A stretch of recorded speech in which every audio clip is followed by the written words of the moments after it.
Siguraduhin mong mapipirmahan iyon ni Elpidio bago matapos ang linggo, Renato. Walang-wala na tayo sa pondo. Ang boses na iyon, matigas at walang anumang bahid ng pag-aalala, ay tumagos sa amoy ng bawang at paminta na niluluto ko. Iyon ang boses ni Doña Marcela, ang aking biyenan. Nakatayo ako sa malawak na kusina ng mansyon ng mga Alcantara, hinahalo ang adobong Batangas, ang paboritong ulam ni Elpidio. Ang paraan ng pagluluto na itinuro pa sa akin ng aking ina, bahagyang tuyo, maanghang-anghang, at bumabalot sa kanin ang sarap ng tuyo at suka. Ito ang aking sikretong sandata, ang laging nagpapangiti sa aking asawa sa tuwing umuuwi siyang pagod mula sa opisina. Ito ang aking munting paraan ng pagsasabing, mahal kita. Pero mama, paano kung magtanong si kuya? Paano kung basahin niya ng maigi?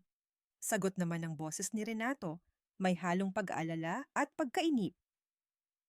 Isang mahinang halakhak ang narinig ko mula kay Doña Marcela. Isang halakhak na nagpatindig sa aking mga balahibo. Anak, kailan ba nagbasa ng maigi ang kuya mo kapag ako na ang nag-utos? Ang tiwala niya sa akin ay bulag, at iyon ang gagamitin natin. Ang sandok na hawak ko ay tila bumigat. Ang mahinang pagkulo ng adobo sa kawali ay parang naging ingay na lamang sa aking tainga. Anong mga papeles ang pinag-uusapan nila? Anong pondo ang nawawala? Sa loob ng 5 taon ko sa pamamahay na ito, natutunan kong huwag magtanong tungkol sa pera at negosyo.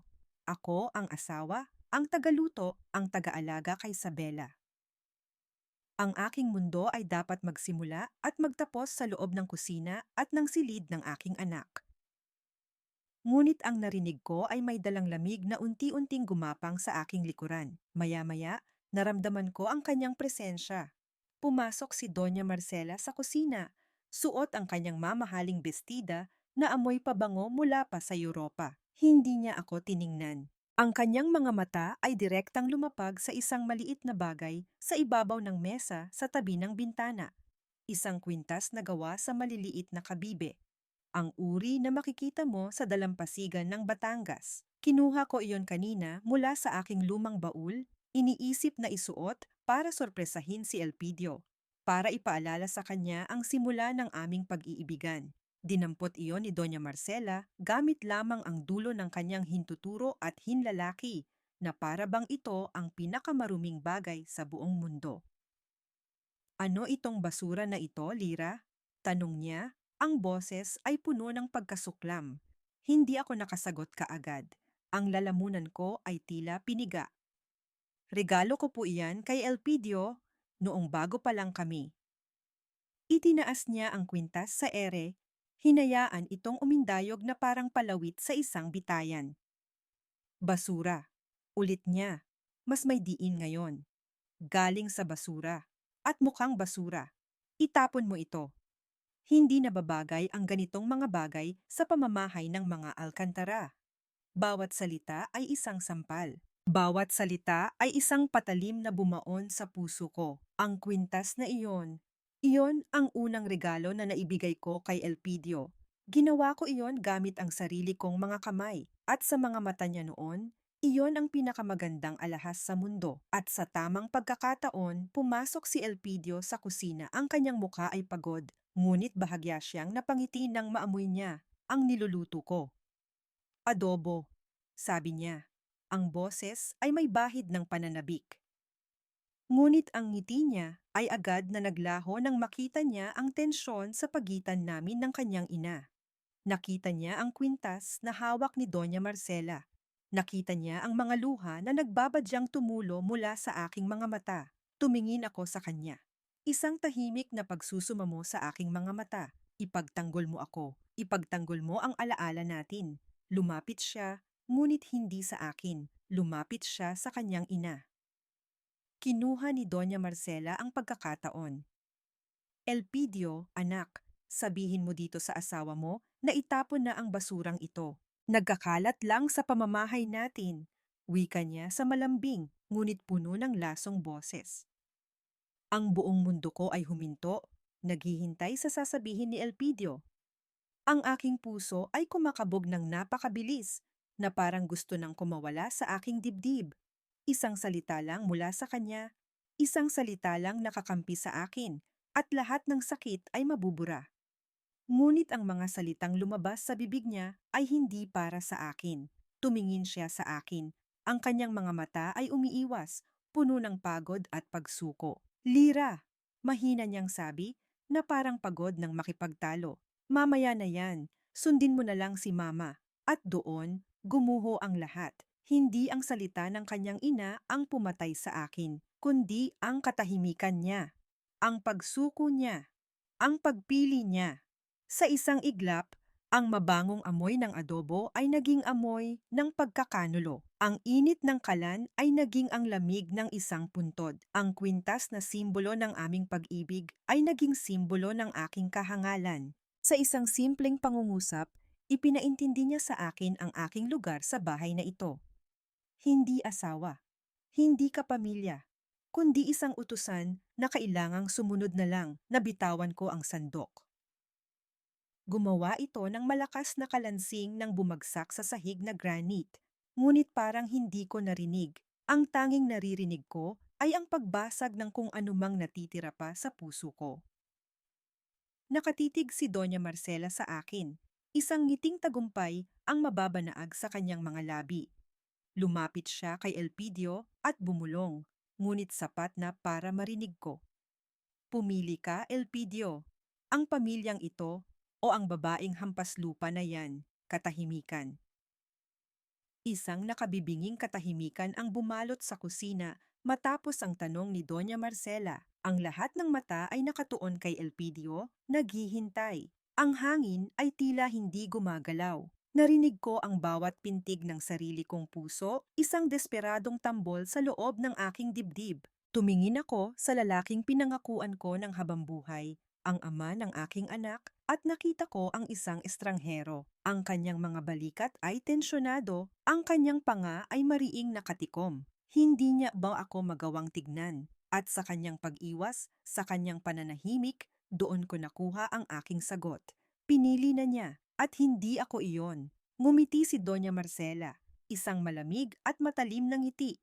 Itinaas niya ang kanyang kamay at pumalakpak ng 2 beses.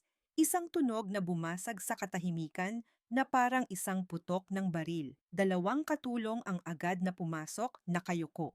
Ilabas ninyo ang lahat ng gamit ni Lira at ng kanyang anak, utos niya. Ang boses ay kalmado, ngunit walang sino mang maglalakas loob na sumuway. Hindi na sila parte ng pamamahay na ito. Parang may humablot sa aking hininga. Elpidio, bulong ko, ang huling hibla ng pag-asa ay kumapit sa kanyang pangalan. Ngunit bago pa man siya makasagot, isang makapal na sobre ang ibinato ni Doña Marcela sa mesa sa aking harapan. Kumalat mula roon ang ilang mga litrato. Malalabo, kuha mula sa malayo. Isang babae na kamukha ko, kausap ang isang lalaki sa isang coffee shop. Mga litratong walang anumang mali siya, ngunit sa kamay ni Doña Marcela, ito ay naging sandata ng pagkawasak. Huwag mo nang banggitin ang pangalan ng anak ko, Lira. Dumagundong ang boses niya, puno ng pagkasuklam. Isa kang kahihiyan sa pamilyang ito.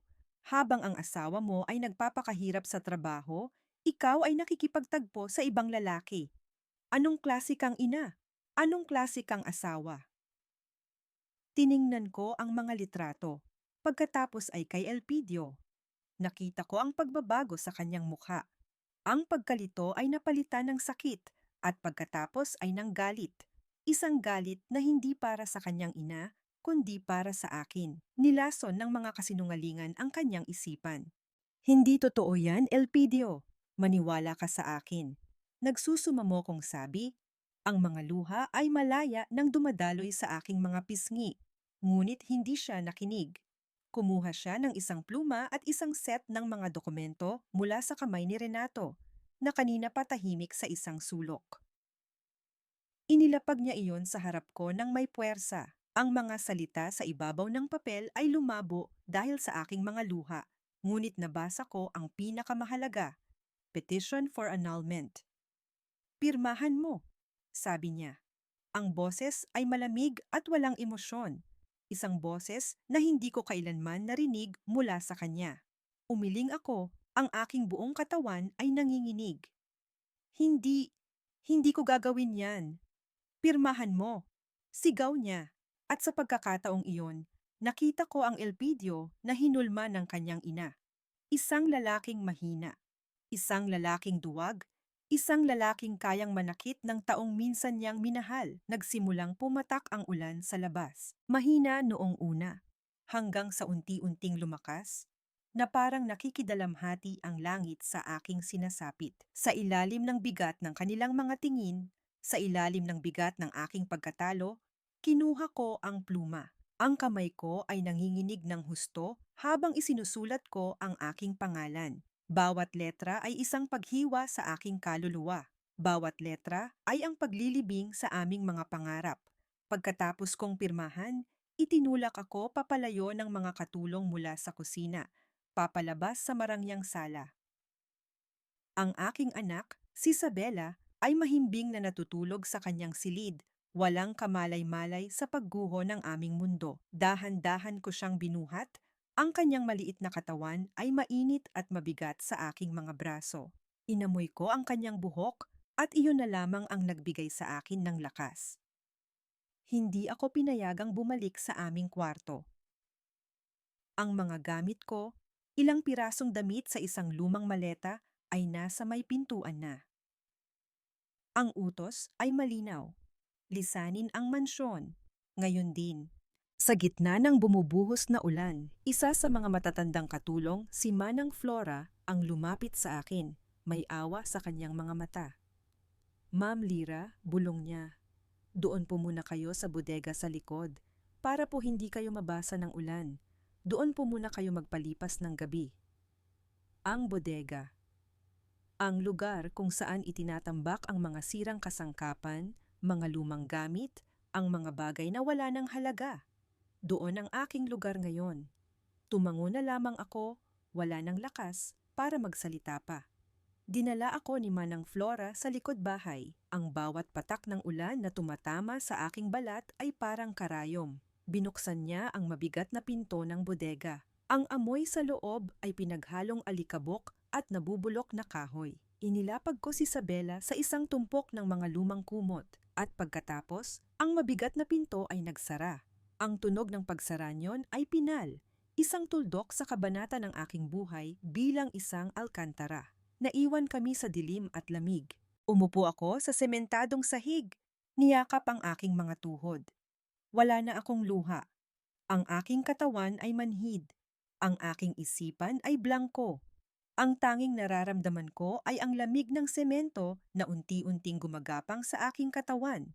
Hanggang sa gumalaw ang aking anak sa kanyang pagkakatulog.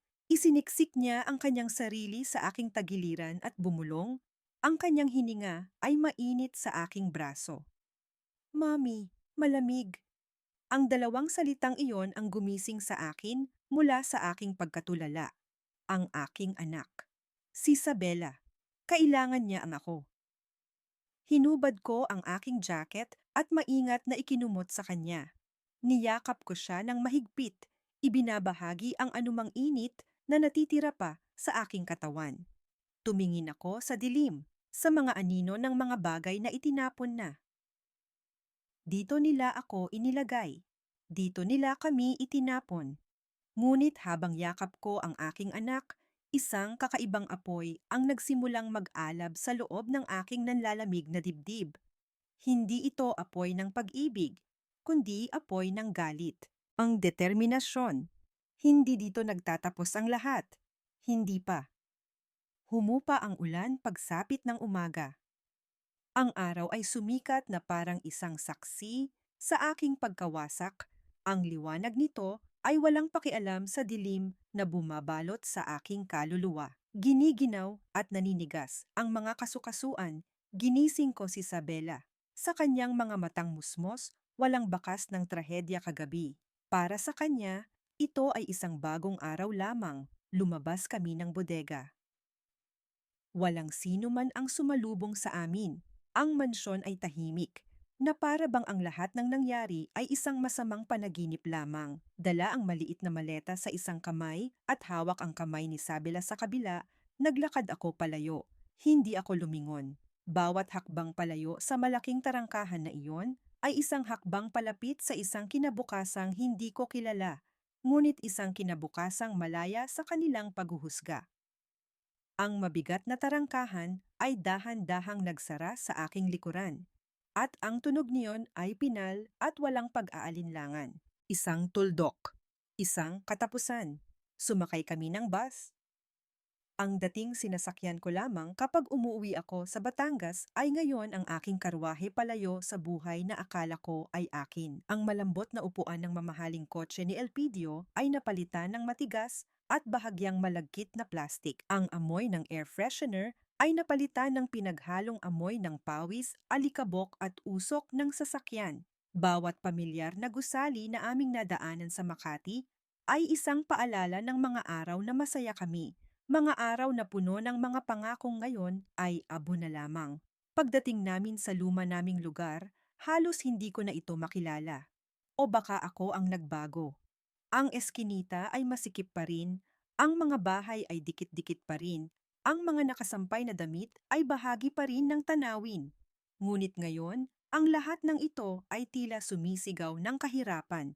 Isang salitang matagal ko nang sinubukang takasan. Ang inupahan kong kwarto ay nasa ikalawang palapag ng isang lumang paupahan, maliit, masikip at mainit. Ang amoy sa loob ay amoy kulob, ang pintura sa dingding ay nababakbak na, at ang nag-iisang bintana ay nakatanaw sa pader ng kabilang bahay. Inilatag ko ang kumot sa sahig na nagsisilbing aming higaan. Ito na ang bago naming mundo. Ito na ang bago naming tahanan, isang malaking kulungan kumpara sa mansyon, ngunit dito, kami ang malaya. Habang nag-aayos ako ng aming kakarampot na gamit, may kumatok sa pinto. Si Aling Nene, ang kapitbahay na halos kasabayan kong lumaki sa lugar na ito. Ang kanyang mga mata ay puno ng kuryosidad, ngunit mayroon ding pag-aalala. Lira, Hija, ikaw na ba yan? Tanong niya. Sinisilip ang loob ng kwarto. Narinig ko sa may-ari na may bagong lipat daw. Oh, anong nangyari sa'yo? Anyari sa buhay mayaman mo? Wala akong lakas na magpaliwanag. Isang pilit na ngiti lamang ang naisagot ko. Tiningnan niya si Sabela, pagkatapos ay ako. Nakita niya ang pamumugto ng aking mga mata, ang pagod sa aking mukha. Sa isang iglap, nawala ang pagiging tsismosa sa kanyang mukha at napalitan ito ng pag-unawa. Hindi na siya nagtanong pa. Naku, Hija, teka lang, sabi niya at mabilis na umalis. Pagbalik niya, may dala na siyang isang mangkok ng mainit na lugaw. Ang amoy ng luya at tinostang bawang ay pumuno sa aming munting silid. Heto, kumain muna kayo. Sigurado akong pagod kayo sa biyahe. Ang simpleng galaw na iyon, ang mangkok ng lugaw na iyon, ang bumasag sa pader na itinayo ko sa paligid ng aking puso. Habang sinusubuan ko si Sabela, isang mainit na likido ang pumatak sa aking kamay. Luha. Hindi ko na malaya na umiiyak na pala ako. Nang makatulog na si Sabela dahil sa pagod at kabusugan, doon na tuluyang bumigay ang aking damdamin. Umupo ako sa isang sulok, niyakap ang aking mga tuhod, at umiyak ng walang tunog. Ang bawat patak ng luha ay para sa 5 taon ng pagtitiis, para sa mga sakripisyong binaliwala, para sa pag-ibig na ipinagkanulo, para sa pangarap na dinurog. Sa katahimikan ng maliit na kwartong iyon, inilabas ko ang lahat ng sakit. Nang maubos na ang aking luha, naramdaman ko ang kakaibang kapanatagan. Ang bigat sa aking dibdib ay bahagyang gumaan, tapos na ang pag-iyak. Kailangan ko nang bumangon. Para sa akin, para kay Sabela. Kinuha ko ang aking pitaka mula sa bag, umaasang may natira pa akong sapat na pera. Binuksan ko ito. Ang laman, 3 20 pesos na lukot-lukot at ilang mga barya. Napatingin ako kay Sabela na mahimbing na natutulog. Ang pera ay sapat para sa pamasahe at lugaw ngayong araw. Pero paano bukas? Paano ko siya bibilhan ng gatas bukas? Ang takot, mas malamig at mas matalim kaysa sa ulan kagabi. ay biglang kumapit sa aking lalamunan. Ang lamig ng mga barya sa aking palad ay tila mas nanunuot pa kaysa sa lamig ng sementadong sahig sa bodega kagabi. Ang takot ay isang ahas na pumulupot sa aking dibdib, hinihigpitan ang bawat paghinga ko. Paano kung magkasakit si Isabela? Paano kung maubusan kami ng pagkain? Ang mga, paano kung ay isang walang katapusang bangin na handa akong lamunin? Ngunit habang tinititigan ko ang payapang mukha ng aking natutulog na anak, ang kanyang mahimbing na paghinga ang naging aking musika. Hindi pwedeng takot lang. Kailangan kong kumilos. Kailangan kong lumaban. Kinuha ko ang aking lumang cellphone mula sa ilalim ng mga damit sa maleta. May lamat na ang screen nito at mabagal na, ngunit ito na lamang ang bintana ko sa mundo. Ginamit ko ang huling 60 piso ko, 20 pesos para sa 2 itlog at isang maliit na bigas, 40 piso para ipang-load. Isang sugal, ngunit ito lang ang natitira kong baraha. Nag-online ako sa aking lumang social media account. Nakita ko ang mga litrato ng aking online shop na matagal ko nang pinabayaan. Liras Batangas Treasures. Mga kwintas na gawa sa kabibe, mga pulseras mula sa sinulid na abaka, mga palamuting gawa sa pinatuyong bulaklak, ang mga bagay na tinawag ni Doña Marcela na basura. Huminga ako ng malalim. Nag-post ako. Isang simpleng anunsyo. We are back. Handmade with love from Batangas. Taking new orders now. Pagkatapos, ginawa ko ang isang bagay na matagal ko nang hindi ginagawa. Nag-scroll ako sa aking listahan ng mga kaibigan at doon ko nakita ang kanyang pangalan. Mila. Ang dati kong kasama sa trabaho sa isang maliit na accounting firm bago ako ikasal, ang naging matalik kong kaibigan. Ang huli naming pag-uusap ay halos 1 taon na ang nakalipas. Nahihiya ako, ngunit mas nangingibabaw ang pangangailangan. Nagtipa ako ng mensahe. Mars, kamusta ka na? Halos 1 oras ang lumipas bago nag-reply ang telepono ko. OMG, Lira. Buhay ka pa pala. Long time no hear. Anong nangyari? Bigla ka na lang nawala. Ang mga simpleng salitang iyon ay nagmistulang isang salbabida na inihagis sa isang taong nalulunod. Ikinuwento ko ang lahat. Sa maikling paraan, walang inililihim. Ang sagot niya ay agaran. Nasaan ka? Pupuntahan kita. Nang magkita kami sa isang maliit na karinderya, niyakap ako ni Mila ng mahigpit. Walang paghuhusga sa kanyang mga mata, tanging galit para sa mga taong nanakit sa akin. Siya na ang nagbayad para sa aming pagkain. Anong ginawa nila sa'yo, Lira? Hindi makatao yon. Sabi niya, ang boses ay nanggigigil. Hindi pwedeng ganito na lang. Kailangan mong lumaban. Paano? Sagot ko, ang boses ko ay basag. Wala akong pera, Mila. Wala akong kahit ano. Hindi mo kailangan ng pera para magsimula, sabi niya nang may determinasyon. Dinala niya ako sa apartment niya. Maliit lang din iyon, ngunit malinis at maayos. Inilabas niya ang kanyang laptop. Dito ka muna magtrabaho. Gamitin mo ang internet ko. At heto, sabi niya sabay abot sa akin ng isang maliit na kahon na puno ng mga sinulid at beads. Gamit ko to dati sa hobby ko. Sayo na muna. Sa gabing iyon, habang natutulog si Isabela sa sofa ni Mila, muling gumalaw ang aking mga kamay. Ang pamilyar na gaspang ng abaka, ang makinis na ibabaw ng mga kabibe, ang bawat pagbuhol at pagtuhog ay isang uri ng panalangin. Habang gumagawa ako, unti-unting bumabalik ang aking sarili. Ang Lira bago naging Alcantara, ang Lira na may sariling pangarap. Lira, sabi ni Mila habang nagtitipa sa kanyang laptop, abala sa sarili niyang trabaho. Nasaan na yung mga papeles na pinirmahan mo? At yung mga lumang dokumento mo, naitabi mo pa ba bilang accountant? Alam kong importante ang paper trail. Naalala ko ang kahon ng mga lumang papeles na isinama ko sa pag-alis, mga bagay na hindi ko naisip na mahalaga, mga lumang bank statement, resibo, mga kopya ng kontrata. Kinuha ko iyon kinabukasan at dinala kay Mila. Sige, ako nang bahalang tumingin dito. Baka may makita tayong pwedeng magamit, sabi niya. Kinagabihan, Habang abala ako sa paggawa ng isang kwintas, bigla siyang natigilan sa kanyang pagbabasa. Ang tunog ng bawat pagpindot sa keyboard ay tumigil. Ang tanging maririnig na lang ay ang mahinang paghilik ni Sabela. Tumingin ako sa kanya.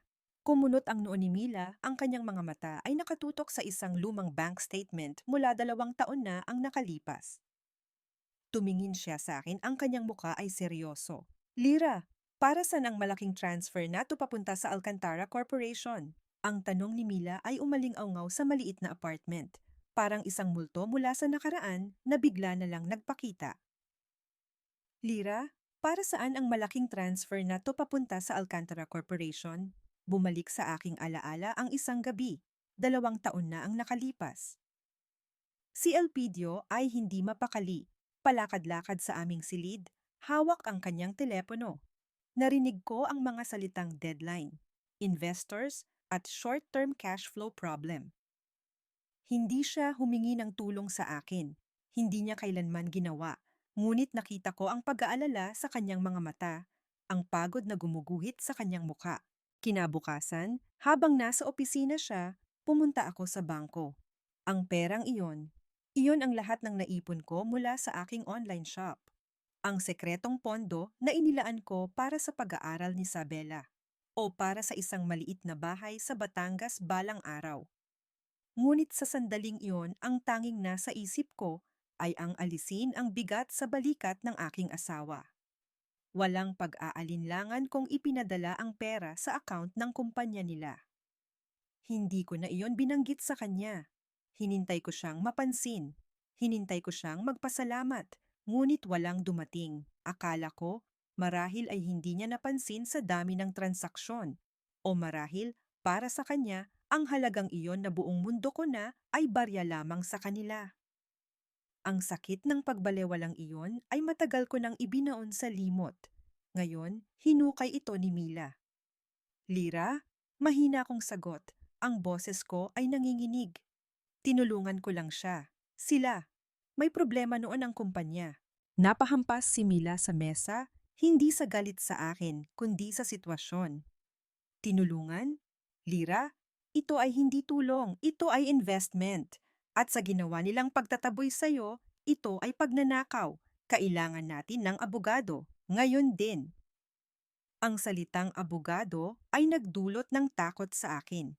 Abogado, gulo, gastos. Paano kami lalaban sa mga Alcantara? Sila ang may-ari ng isa sa pinakamalaking law firm sa bansa. Para kaming langgam na susubok bumangga sa isang higante. Wala tayong pera, Mila, sabi ko, puno ng pagsuko. Ako na ang bahala, mariin niyang sabi. May kilala ako, hindi siya naniningil para sa mga katulad mo. Ang bayad sa kanya ay hustisya. Kinabukasan, dinala ako ni Mila sa isang maliit na tanggapan sa isang lumang gusali sa Quiapo. Malayo sa nagkikislapang mga tore ng Makati. Ang amoy sa loob ay pinaghalong amoy ng lumang papel at matapang na kape. Ang mga pader ay napapalibutan ng mga estanteng puno ng makakapal na libro at mga folder na tila sasabog na sa dami ng laman. Sa likod ng isang mesang puno rin ng mga papeles, may isang lalaking nakaupo. Siya si Attorney Isandro Cruz. Hindi siya ang tipikal na abogadong nakikita mo sa telebisyon. Payat siya, may suot na salamin na bahagyang nakababa sa kanyang ilong, at ang kanyang mga mata ay may pagod ngunit may kislap ng talino. Pinaupo niya kami. Inilapag ni Mila ang mga dokumento sa kanyang mesa. Nagsimula akong magkwento. Ang bawat salita ay mabigat. Ang bawat alaala ay isang sugat na muling nagdurugo. Nakikinig lang siya, hindi nagsasalita. Paminsan-minsan ay tumatango. Ang kanyang mga mata ay hindi umaalis sa akin. Ramdam ko ang kanyang pakikinig. Ramdam ko ang kanyang pag-unawa. Nang matapos ako, nanatili siyang tahimik ng ilang sandali. Kinuha niya ang mga papeles at sinuri ang mga ito. Pagkatapos, itinaas niya ang kanyang tingin. Alam mo, Lira, panimula niya. Ang boses niya ay mahinahon. Ang nakababata kong kapatid na babae, dumaan din siya sa ganito. Hindi kasing yaman ng napangasawa mo, pero pareho ang kwento. Minahal, nagsilbi, nagsakripisyo. At sa huli, Itinapon na parang basura kapag may nakita ng mas bago at mas bata. Hindi siya lumaban. Kinimkim niya ang lahat. Isang araw, nakita na lang namin siyang sumuko na. Isang matinding kirot ang gumuhit sa aking dibdib. Nakita ko sa kanyang mga mata ang sakit ng isang kuya na nawalan. Pumasok ako sa propesyon na ito dahil sa kanya. Pagpapatuloy niya. Ipinangako ko sa sarili ko na hinding-hindi na ako papayag na may isa pa mang babae na mararanasan ang nangyari sa kanya nang walang kalaban-laban. Tumingin siya sa akin at sa pagkakataong iyon, hindi na siya isang abogado, isa siyang kakampi, isang kaibigan. Hindi ka nag-iisa, Lira. Ang laban na ito ay hindi lang para sa pera. Ito ay para sa dignidad mo, para sa kinabukasan ni Isabela, para sa kapatid ko, at para sa lahat ng babaeng inapi at minaliit. Ang mga salitang iyon ang nagpabago sa lahat. Ang takot sa aking puso ay napalitan ng determinasyon. Ang mga luha ng pagdurusa ay naging mga luha ng pag-asa. Tumango ako, mas matatag ngayon. Lalaban po ako, attorney. Isang maliit na ngiti ang sumilay sa labi ni Attorney Isandro. Tiningnan niya muli ang mga papeles, ang mga bank statement, ang kopya ng annulment paper na pinirmahan ko. May laban tayo, Lira, sabi niya. Malakas ang kaso natin, pero kailangan nating maging mas matalino kaysa sa kanila. Sa mansyon ng mga Alcantara, ang katahimikan ay may ibang bigat. Hindi ito ang katahimikan ng kapayapaan, kundi ang katahimikan ng isang kawalan. Para kay Elpidio, ang bawat sulok ng malawak na bahay ay sumisigaw ng pangalan ni Lira. Ang amoy ng kanyang pagluluto sa kusina, ang mahinang tunog ng kanyang tsinelas sa pasilyo, ang kanyang tawa na umaalingaw-ngaw sa hardin habang nakikipaglaro kay Isabela, lahat ay nawala. Napalitan ito ng isang malamig at artipisyal na kaayusan. Ilang araw nang hindi mapakali si Elpidio.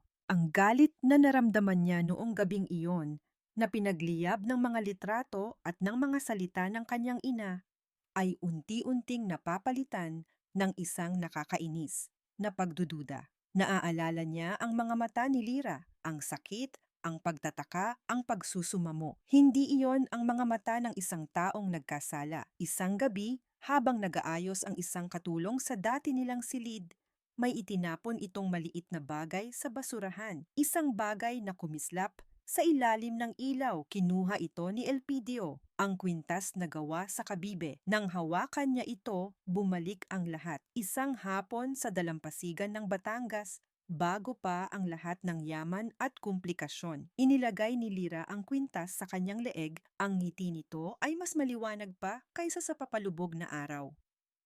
Para hindi mo ako makalimutan, bulong nito. At hinalikan siya.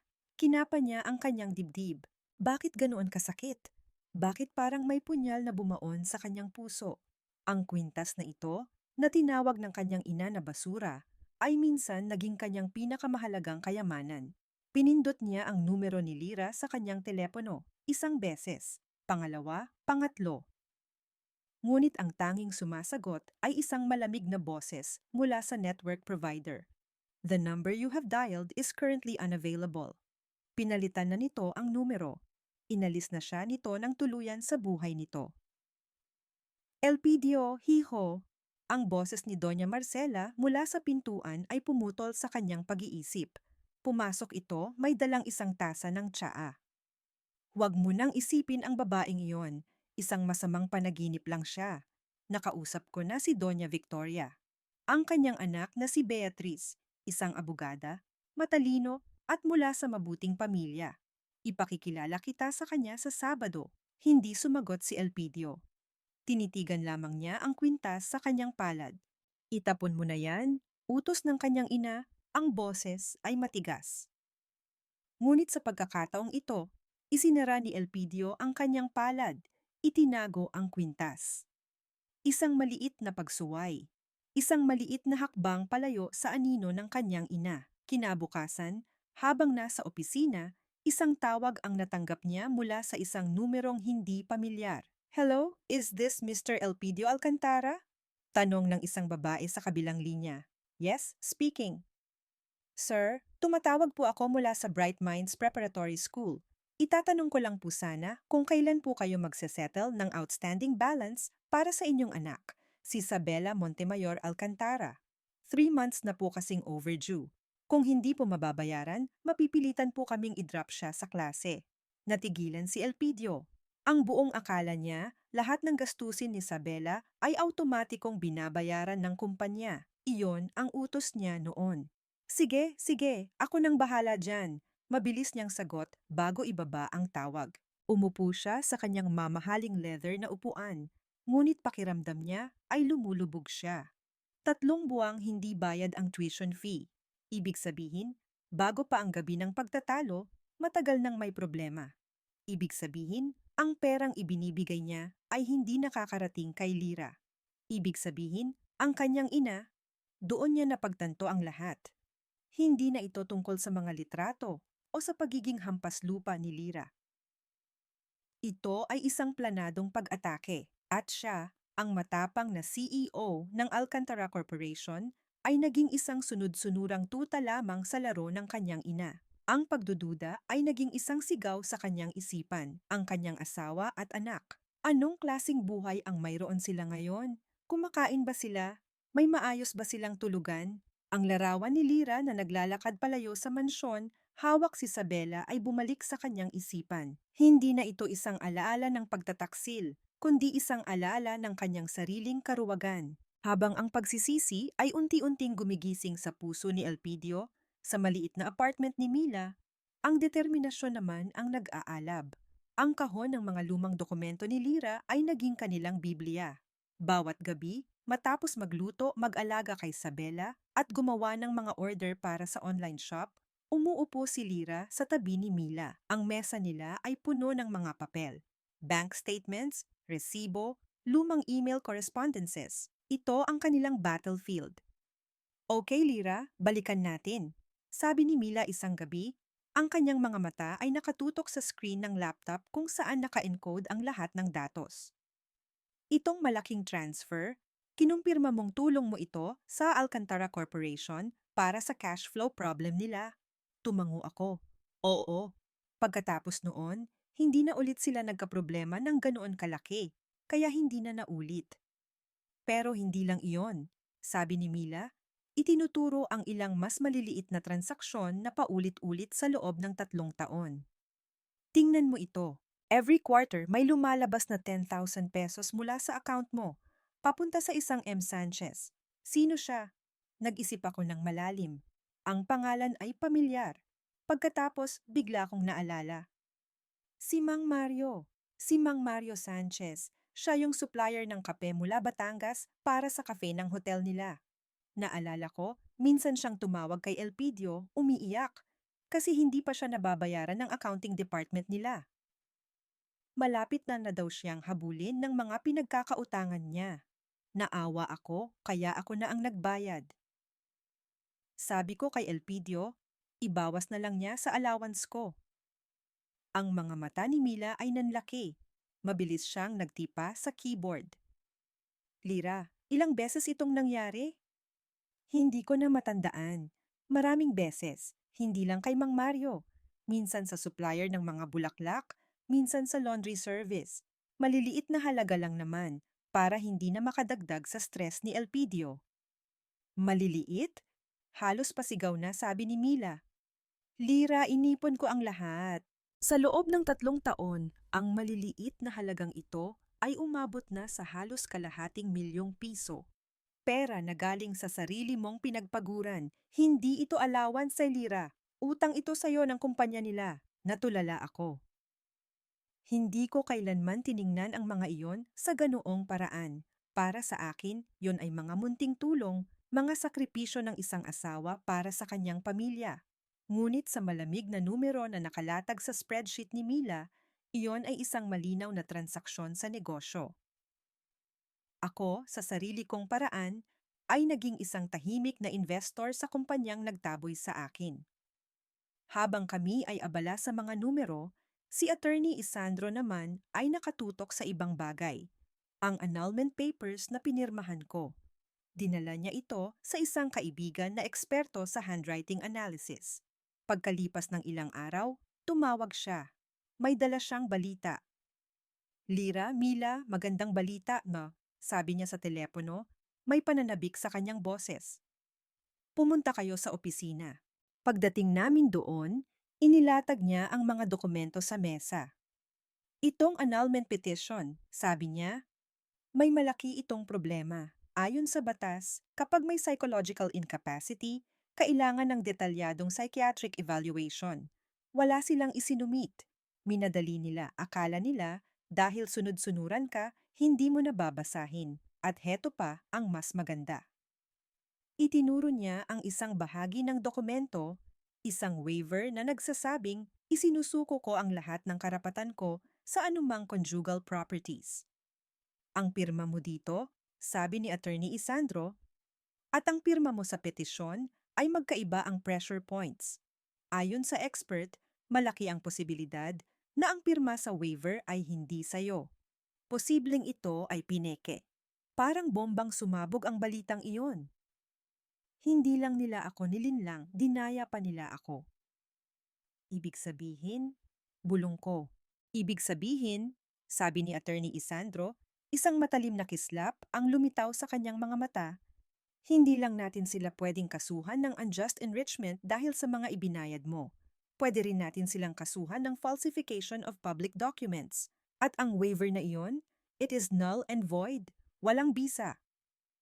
Huminga siya ng malalim at tiningnan ako ng may bagong paggalang. Hindi ito legal. Minadali nila at sa pagmamadali nila nagkamali sila. Lira, binigyan kanila ng sandata para lumaban. Sa unang pagkakataon sa loob ng napakatagal na panahon, naramdaman ko ang pag-asa na hindi lang isang pangarap, kundi isang bagay na abot kamay. Ang mga gabi ng pagpupuyat, ang mga luhang ibinuhos, lahat ay may patutunguhan. Ang hustisya ay hindi na isang malayong bituin. Ito ay isang pinto na malapit nang bumukas. Ang desisyon ay ginawa. Ang mga piraso ng ebidensya ay nasa lugar na. Sa opisina ni Attorney Isandro, inilatag niya sa harap ko ang isang makapal na dokumento. Isang formal na demand letter. Hindi pa ito kaso, ngunit ito ang unang putok ng kanyon sa isang digmaan. Lira, sigurado ka na ba? Tanong ni Attorney Isandro, ang kanyang mga mata ay seryosong nakatitig sa akin. Kapag ipinadala natin ito, wala nang atrasan. Ituturing nila itong deklarasyon ng pakikipaglaban. Huminga ako ng malalim at tumingin sa labas ng bintana. Mula doon, tanaw ko ang mga ordinaryong tao sa Quiapo. Nagtitinda, naglalakad, nabubuhay. Mga taong katulad ko, lumalaban araw-araw. Pagkatapos ay inisip ko si Isabela, ang kanyang mga ngiti, ang kanyang mga pangarap. Para sa kanya, gagawin ko ang lahat. Hinarap ko ang abogado. Gawin na po natin, attorney. Sabi ko, ang boses ko ay hindi na nanginginig. Tapos na po ang panahon ng aking pananahimik. Kinabukasan, sa mansyon ng mga Alcantara, isang formal na mensahero ang dumating sa gitna ng kanilang almusal. Inabot niya ang isang selyadong sobre para kay Don Elpidio Alcantara. Si Doña Marcela, na abala sa pagbabasa ng dyaryo, ay bahagya lamang itong sinulyapan, iniisip na isa lamang itong ordinaryong sulat pang negosyo. Binuksan ito ni Elpidio. Habang binabasa niya ang mga unang linya, ang kanyang mukha ay unti-unting namutla. Ang tinidor na hawak niya ay bumagsak sa kanyang mamahaling plato, lumilikha ng isang matunog na kalansing. What the hell is this? Bulong ni Renato, na nakabasa sa ibabaw ng balikat ng kanyang kuya. Kinuha ni Doña Marcela ang sulat mula sa kamay ni Elpidio. Ang kanyang mga mata ay mabilis na tumakbo sa mga salita.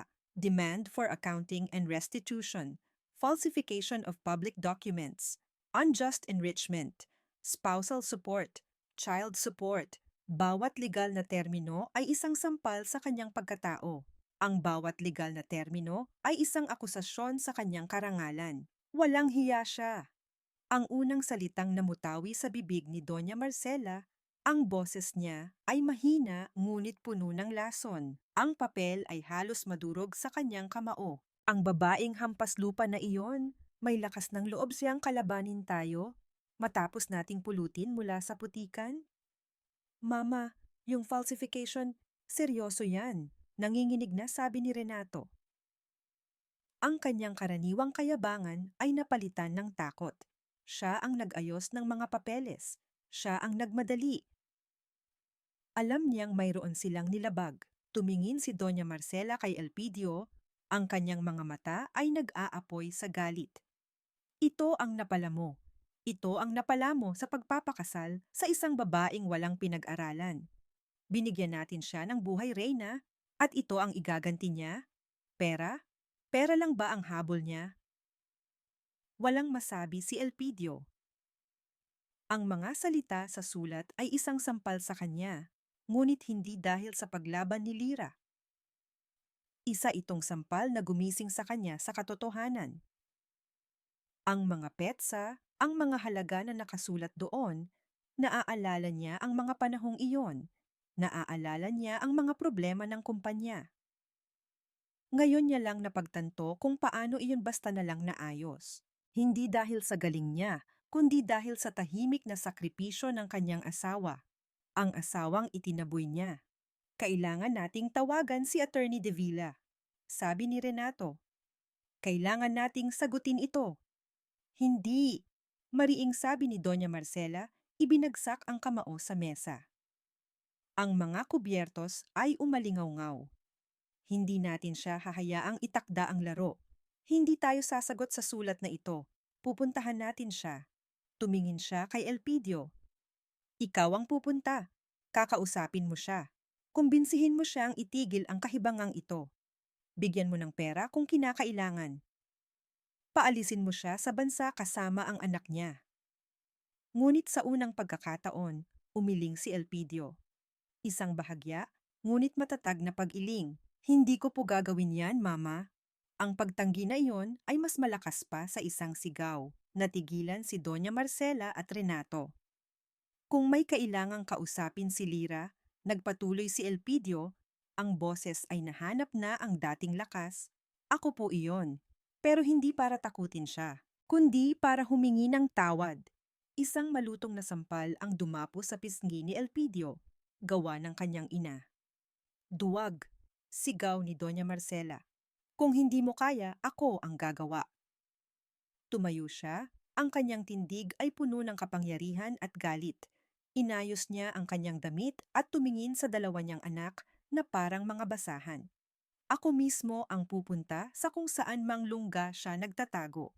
Ipapaalala ko sa kanya kung sino ang kinakalaban niya. Iniwan niya silang dalawa sa hapagkainan. Ang pagkain ay hindi na nagalaw. Nang hapong iyon, isang mamahaling itim na kotse ang pumasok sa masikip na eskinita kung saan nakatira si Lira.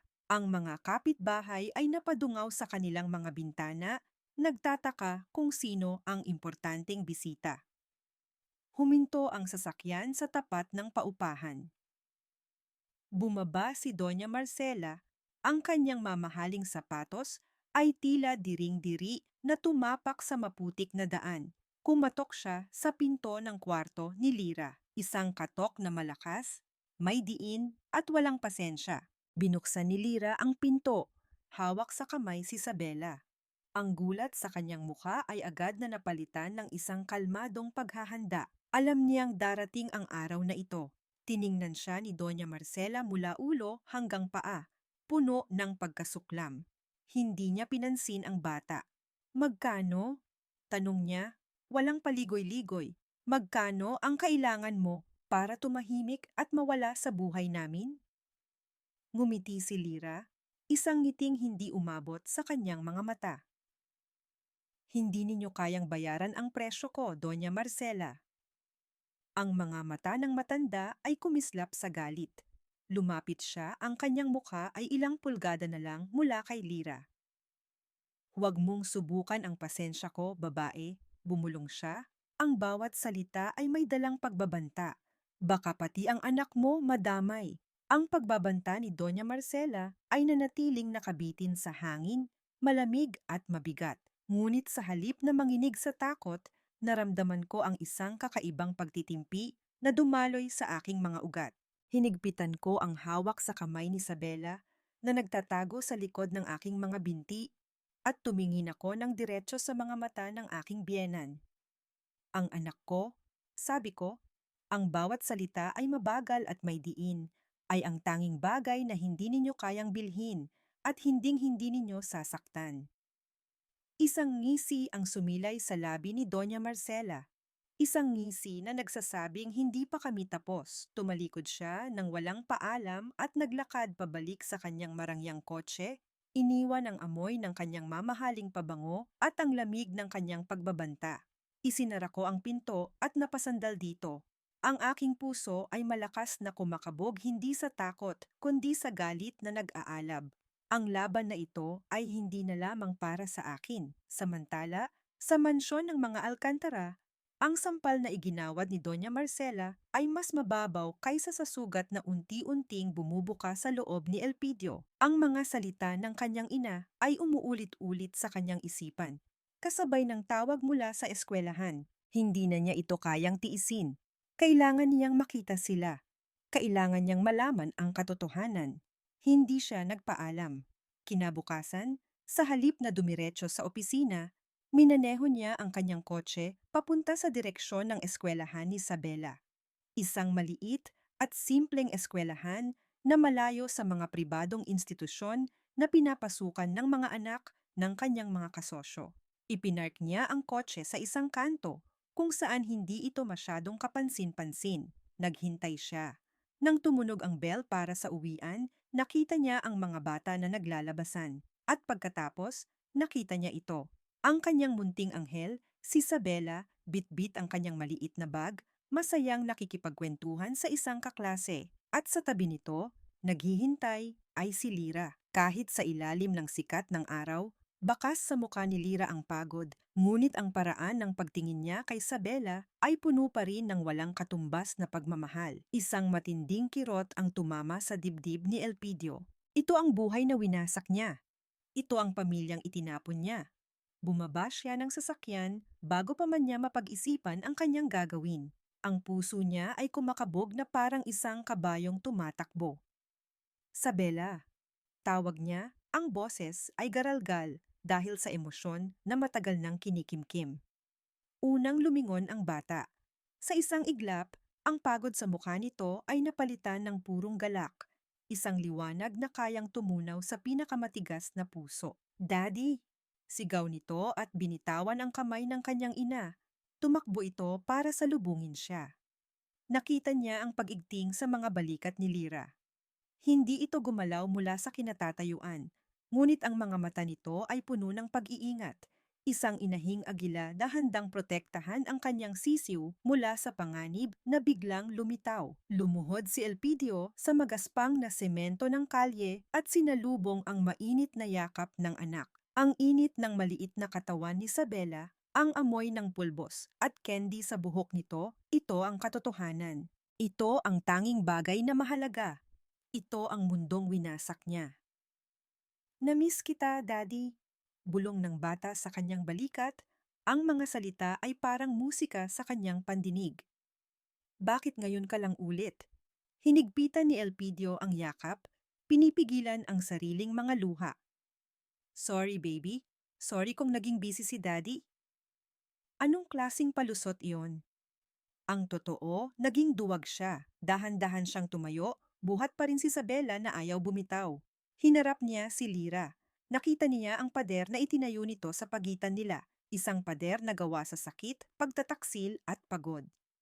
Lira, nagsimula siya ngunit hindi niya alam kung paano dudugtungan. Ang salitang sorry ay tila napakababaw at walang kwenta. "Uuwi na kami, Elpidio," malamig na sabi ni Lira. Iniabot ang kamay para kunin si Isabela. "Daddy, sandali lang," sabi ni Isabela at kinuha nito ang isang gusot na papel mula sa kanyang bag. Ipinakita nito iyon kay Elpidio. Isang drawing.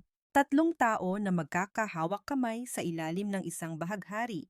Isang matangkad na lalaki, isang babae, at isang maliit na bata sa gitna. Pamilya. "Ginawa ko yan para sa'yo, Daddy," sabi ng bata. Ang kanyang mga mata ay nagniningning sa pagmamalaki. Kinuha ni Elpidio ang drawing Ang kanyang mga daliri ay nanginginig. Ito na. Ito ang pinakamasakit na parusa. Ang makita ang dalisay na pag-ibig ng isang anak na wala kang kamalay-malay na sinasaktan mo. Hinalikan niya ang noo ni Isabela. Thank you, baby. Ang ganda-ganda. Bumaba si Isabela mula sa kanyang pagkakabuhat at tumayo sa pagitan nilang dalawa ni Lyra. Hinawakan nito ang kanilang mga kamay, sinusubukang pagdikitin tulad ng nasa drawing. At sa katahimikan ng sandaling iyon, sa gitna ng ingay ng mga sasakyan at mga nag-uusap na tao, tumingala si Isabela kay Elpidio at nagtanong ng may buong inosente. Daddy, why does Lola say Mommy is a bad person? Ang tanong ay tumama kay Elpidio na parang isang kidlat. Walang tunog, walang ingay. Ngunit ang pinsala ay ganap at hindi na mababago. Ang hangin ay tila nawala sa kanyang baga. Ang dugo ay tila umalis sa kanyang mukha. Ang buong mundo niya ay gumuho sa isang tanong mula sa isang batang hindi pa marunong magsinungaling. Ang lason na ikinalat ng kanyang ina ay umabot na pala hanggang sa pinakadalisay na nilalang sa kanyang buhay. Ginagamit na niya ang sarili niyang apo. Nakita ni Lyra ang epekto ng tanong sa mukha ni Elpidio. Agad niyang hinila si Isabela palapit sa kanya, isang kilos ng isang ina na pinoprotektahan ang anak mula sa isang panganib. Isabela, let's go home, mariin niyang sabi. Tumingin siya kay Elpidio. Ang kanyang mga mata ay puno ng isang damdaming mas malalim pa sa galit. Ito ay awa. Awa para sa kahinaan nito. Huwag mo na kaming lalapitan ulit, Elpidio. Please lang. Tumalikod sila at nagsimulang maglakad palayo. Iniwan si Elpidio na nakatayo sa gitna ng kalsada. Hawak ang isang pirasong papel na naglalarawan ng isang pamilyang siya mismo ang sumira. Bumalik siya sa kanyang sasakyan na parang isang zombie. Ang bawat hakbang ay mabigat. Ang bawat paghinga ay masakit. Minaneho niya ang kotse, hindi papunta sa opisina, kundi pabalik sa mansyon. Pabalik sa pinagmulan ng lahat ng kasinungalingan. Hindi na siya kumatok. Pumasok siya sa bahay na parang isang bagyo. Naabutan niya ang kanyang ina sa sala, kalmadong nagkakape at nagbabasa ng magazine. Hindi na siya ang Elpidio na sunod-sunuran. Hindi na siya ang duwag na anak.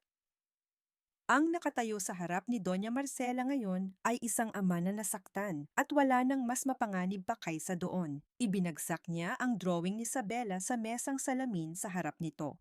Tumingin si Doña Marcela sa papel, pagkatapos ay sa galit na mukha ng kanyang anak. Ma, sabi ni Elpidio, ang kanyang boses ay kalmado, ngunit may nakatagong panginginig ng matinding galit. Ano ba talaga ang ginawa ninyo kay Lyra? Ang tanong ni Elpidio ay binitin sa hangin, mas mabigat kaysa sa anumang katahimikan na namagitan na sa kanila. Ang drawing ni Isabela sa mesa ay isang tahimik na akusasyon, mas matalas pa sa anumang salitang legal.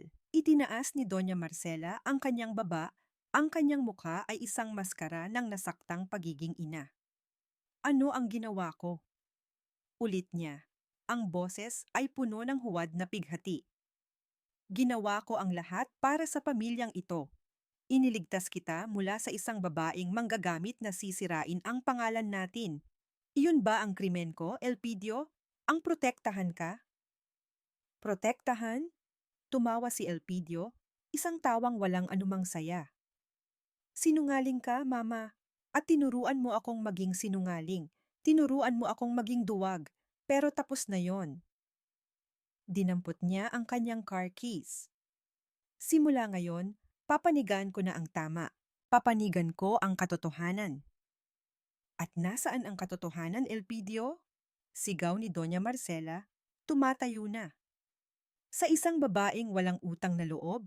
Sa isang babaeng handang sirain tayo para sa pera? Ang katotohanan, sabi ni Elpidio, huminto sa may pinto at lumingon, ang kanyang mga mata ay malamig at desidido, ay nasa tanong ng anak ko.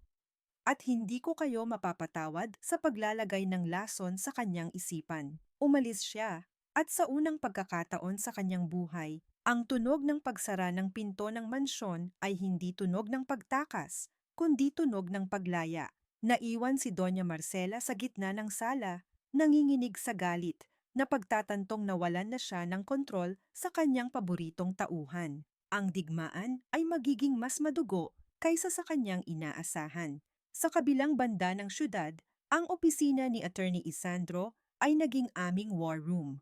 Ang mga araw bago ang taunang stockholders meeting ng Alcantara Corporation ay puno ng paghahanda. Hindi na ako ang lira na umiiyak sa isang sulok. Ang bawat dokumentong hawak ko, ang bawat numerong isinasa ulo ko, ay isang ladrilyo sa pagbuo muli ng aking nawasak na pagkatao. Okay, Lira, ulitin natin, sabi ni Attorney Isandro, nakaupo sa tapat ko. Kapag tinanong kanila kung bakit mo ito ginagawa, anong isasagot mo? Huminga ako ng malalim, hinawakan ng isang maliit na litrato ni Isabela na nakatago sa aking palad. Hindi ko ito ginagawa para sa pera, sabi ko. Ang boses ay kalmado at matatag. Ginagawa ko ito para maibalik ang dignidad na pilit nilang kinuha. Ginagawa ko ito para malaman ng anak ko na ang kanyang ina ay hindi masamang tao. Ginagawa ko ito dahil ito ang tama. Ngumiti si Mila mula sa gilid. Perfect, Mars. Walang halong drama. Puro katotohanan lang. Habang kami ay naghahanda gamit ang katotohanan, ang kampo ng Alcantara ay naghahanda gamit ang kasinungalingan. Sa isang madilim na pag-aaral, si Doña Marcela at Renato ay gumagawa ng sarili nilang diskarte. Nakausap ko na ang ilang stockholders, sabi ni Renato. Pinupunasan ang pawis sa kanyang noo kahit na malamig ang aircon. Doblehin daw natin ang offer. Matatakutin sila, Mama. Ayaw nilang madamay sa eskandalo. Hindi sapat ang perampaw, sabi ni Doña Marcela. Ang kanyang mga daliri ay marahang humahaplos sa isang baso ng brandy. Kailangan nating sirain ang kredibilidad niya. Renato, tawagan mo ang mga dati niyang katrabaho.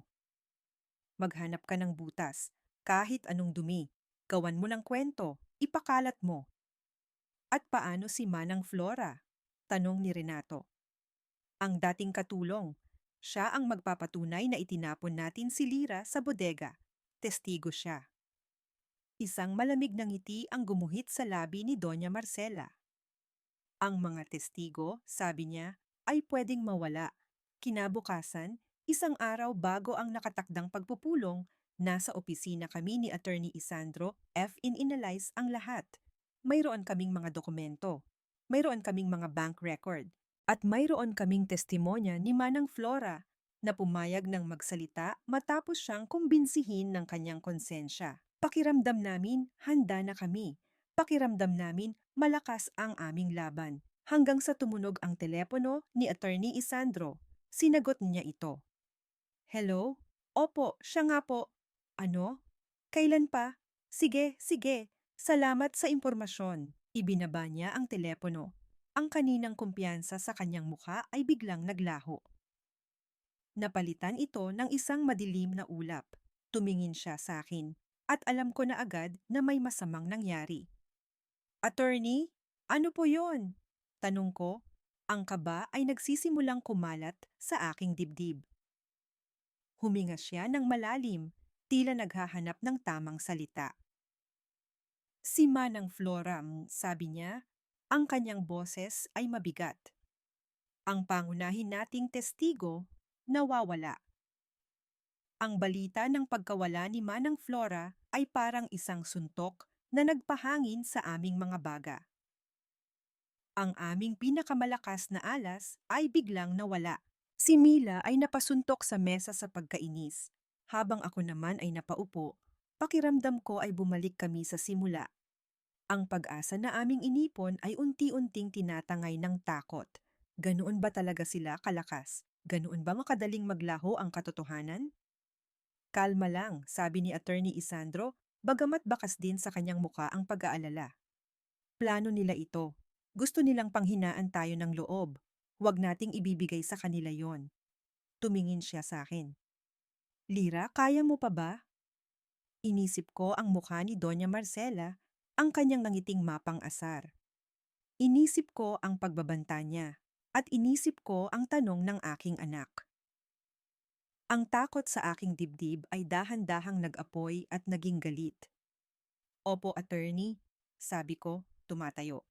Mas lalo ko pong lalabanan. Kinabukasan, ang conference room ng Alcantara Corporation ay puno ng mga taong nakasuot ng mamahaling damit at alahas. Ang hangin ay mabigat sa amoy ng pera, kapangyarihan at tensyon. Nang pumasok ako, kasama si Attorney Isandro at Mila, lahat ng pag-uusap ay huminto. Ang lahat ng mata ay napunta sa akin. Nakita ko ang pagtataka, ang paghuhusga, ang ilan ay may bahid pa ng awa. Hindi ko sila pinansin. Ang aking mga mata ay nakatuon lamang sa unahan, sa mesang nakareserba para sa mga alkantara. Nandoon si Doña Marcela, kalmado sa labas, ngunit ang kanyang mga mata ay nagbabaga. Nandoon si Renato, hindi mapakali pinapawisan. At nandoon si Elpidio. Nang magtama ang aming mga mata, nakita ko ang isang bagay na hindi ko inaasahan. Pagsisisi. Isang malalim at totoong pagsisisi. Bahagya siyang tumango sa akin. Isang kilos na tanging ako lang ang nakaintindi. Nagsimula ang pagpupulong. Pagkatapos ng mga formalidad, ibinigay sa akin ang pagkakataon. Tumayo ako, dinala ang aking mga dokumento sa podium. Ang aking puso ay kumakabog ng malakas, ngunit ang aking mga kamay ay hindi nanginginig. Magandang umaga po sa inyong lahat. Panimula ko, ang boses ko ay malinaw at matatag. Umalingaw-ngaw sa tahimik na silid. Ang pangalan ko po ay Liria Montemayor. At sa loob ng 5 taon, ako po ang asawa ni Don Elpidio Alcantara. Ikinuwento ko ang lahat. Hindi ang mga pananakit na emosyonal, kundi ang mga malamig at matitigas na katotohanan. Ipinakita ko ang mga kopya ng bank transfer, ang mga resibo ng mga utang ng kumpanya na ako ang nagbayad, ang spreadsheet na ginawa ni Mila na malinaw na nagpapakita ng halos kalahating milyong pisong kontribusyon ko na walang anumang kasulatan o pagkilala. May mga bulong-bulungan sa mga stockholders. Isang malaking kasinungalingan. Sigaw ni Doa Marcela, tumatayo. Gawa-gawa niya lang ang lahat ng iyan para makakuha ng pera. Yung kung kasinungalingan po ito, mahinaon kong sagot, bakit po narito ang mga bank record na may pangalan ninyo bilang benepisyaryo? Kung ito po ay gawa-gawa, bakit po tumutugma ang mga petsa sa mga panahong kinakapos ang kumpanya sa pondo? Walang naisagot si Doña Marcela. At higit pa po riyan, nagpatuloy si Attorney Isandro, ang annulment paper na ipinapirma nila kay Ginang Lira ay may mga questionableng probisyon, kabilang na ang isang waiver na may peking pirma. Lalong lumakas ang bulungan. Ang mga mukha ng stockholders ay nagbago mula sa pagtataka tungo sa pag-aalala. Ito ay isang personal na issue ng pamilya, sabi ni Renato, sinusubukang ilihis ang usapan. Hindi ito dapat pinag-uusapan dito. Personal na issue ba ang paggamit ng pondo ng kumpanya para sa pansariling luho? Tanong ni Attorney Isandro at naglabas siya ng isa pang folder. Dahil ayon sa aming investigasyon, ang mga panahong kinakapos ang kumpanya ay ang mga panahong si Ginoong Renato Alcantara ay bumibili ng mga sports car at bagong kondominium. Natigilan si Renato. Namutla siya na parang isang multo. Sa gitna ng kaguluhan, isang tao ang tumayo, si Elpidio. Lahat ay muling natahimik.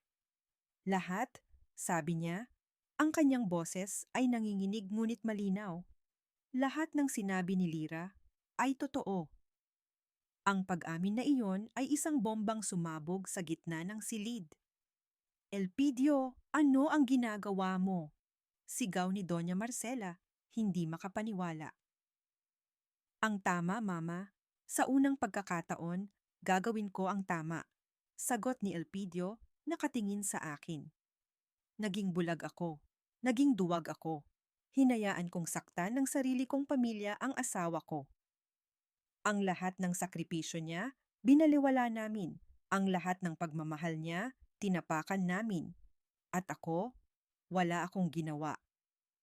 Tumingin siya sa mga stockholders. Ako, bilang CEO, ay inaako ang lahat ng responsibilidad.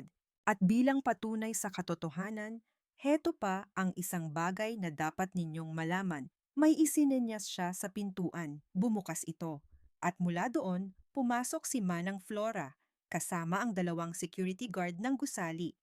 Gulat na napatingin si Doña Marcela at Renato. Hindi ako nawawala, sabi ni Manang Flora. Ang boses ay nanginginig ngunit buo. Tinago ako ni Sir Elpidio. Tinawagan ko siya kagabi para sabihing may mga lalaking nagtangkang kunin ako. Siya ang nagligtas sa akin. Humarap si Manang Flora sa lahat. Ako po ang testigo. Nakita ko po nang palayasin nila si Ma'am Lira at ang kanyang anak. Nakita ko po silang pinatulog sa bodega sa gitna ng malakas na ulan. Ang huling revelasyong iyon ang sumira sa lahat. Ang mga bulungan ay naging hayagang pagkondena. Ang mga mamamahayag sa likod ay nagsimulang mag-flash ng kanilang mga kamera. Sa gitna ng lahat, nakita ko si Doña Marcela. Ang kanyang maskara ng kapangyarihan ay tuluyang nabasag. Ang kanyang mukha ay larawan ng pagkatalo, ng pagbagsak. Ang matapang na reyna ng mga Alcantara sa isang iglap ay naging isang matandang babae na natalo sa sarili niyang laro. Dahan-dahan siyang napaupo. Ang lakas ay tila tuluyang umalis sa kanyang katawan. Tapos na ang laban. Ang mga sumunod na araw ay parang isang ipo-ipo. Ang eskandalo ng pamilyang Alcantara ay laman ng bawat dyaryo at programa sa telebisyon. Ang stock market value ng kanilang kumpanya ay bumagsak. Si Renato ay agad na sinuspinde at inimbestigahan para sa malversation of funds. Si Doña Marcela naman ay tuluyang nagkulong sa kanyang silid, tumatangging harapin ang mundong minsan niyang pinagharian. Sa tulong ni Attorney Isandro at sa publikong pag-amin ni Elpidio, naging mabilis ang proseso. Ang annulment ay idineklarang null and void dahil sa pandaraya. Sa halip, isang maayos na legal separation ang isinagawa. Ang lahat ng perang na ipapsok ko sa kumpanya, kasama ang interes at danyos, ay ibinalik sa akin. Ang share ko bilang legal na asawa mula sa conjugal properties ay ibinigay din. Hindi ako naging bilyonarya. Ngunit sapat na iyon para bigyan si Isabela ng isang magandang kinabukasan at para makapagsimula akong muli nang walang anumang takot sa kahirapan. Isang hapon, ilang linggo matapos ang pagpupulong, nagkita kami ni Elpidio sa isang tahimik na parke, malayo sa mga matang mapanghusga. Ito ang huling pagkakataon na kailangan naming mag-usap para ayusin ang mga natitirang legal na bagay. Naupo kami sa isang bench, may ilang metrong pagitan. Matagal na katahimikan. Lira, sabi niya sa wakas, ang kanyang boses ay puno ng isang bigat na hindi ko pa naririnig dati. Walang salita ang sapat para sabihing nagsisisi ako. Ang sorry ay isang insulto sa lahat ng sakit na idinulot ko sa'yo. Tumingin siya sa akin, at sa unang pagkakataon, nakita ko ang luha sa kanyang mga mata. Naging duwag ako. Hinayaan kong lamunin ako ng utang na loob ko kay mama. Hinayaan kong takpan ng anino niya ang sarili kong pag-iisip. At sa proseso, nawala ko ang pinakamahalagang bagay sa buhay ko. Nawala ko kayo. Bakit mo ginawa iyon, Elpidio? Tanong ko, hindi dahil sa galit, kundi dahil sa isang tunay na pangangailangan na maintindihan. Bakit mo tinulungan si Manang Flora? Bakit mo ako kinampihan sa huli? Dahil sa tanong ni Isabela, sagot niya, ang kanyang boses ay nabasag. Nang tanungin niya ako kung bakit ka masamang tao sa paningin ni Lola, doon ko naintindihan. Ang laso na pinayagan kong kumalat ay abot na sa sarili kong anak. At iyon ang kasalanang hinding-hindi ko mapapatawad sa sarili ko. Kailangan kong itama ang lahat, kahit huli na. Nagkaroon na naman ng katahimikan. Ngunit sa pagkakataong ito, hindi ito mabigat. Ito ay isang katahimikan ng pagtanggap. Gusto kong bumalik ka, Lira, sabi niya, puno ng pagsusumamo. Gusto kong buin ulit natin ang pamilya natin. Magbabago ako. Ipinapangako ko.